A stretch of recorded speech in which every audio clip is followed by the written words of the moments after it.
चाचू अकरम है। चाचू अकरम की हाल ने? बीता सेहत ठीक जे?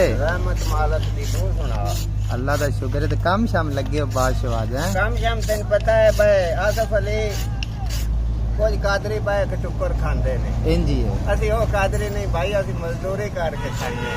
वाह जी वाह, करना भी इंजी चाहिए। रिज़्क हलाल जेड़ा ना वो ही हुंदा वे जेड़ा बंदा करके खावे। अकरम कादरी जेड़ा ना वो करके खांदा है भाई।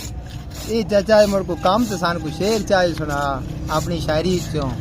आ रंदा है भाई साडा। वाह। आ पेड़ियां पे ठोकने ते आ ते सा। वाह जी वाह। सतरा अंदर है भाई। वाह जी वाह। ते रिज़क हलाल खावीदा। नो ते उंदे ते शेर है जी।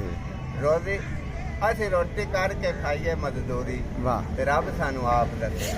वाह जी वाह। असि रोटी करके खाइए खाइए मजदूरी। ते रब सानू आप दस्सिया। इन्हां हत्थां नाल करके खाना है जरूरी ते रब सानू आप दस्सिया।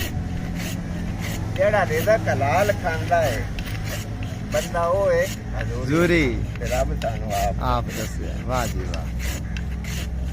साडे अंदर तत्ती है आसफ अली इश्क तंदूरी वाह। ते रब सानू आप दस्सिया। वाह जी वाह। हाँ?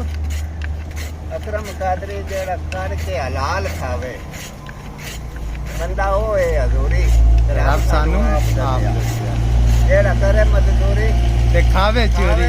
चोरी ते रब सानू आप दस्सिया। वाह जी वाह, बड़ी गल है जी।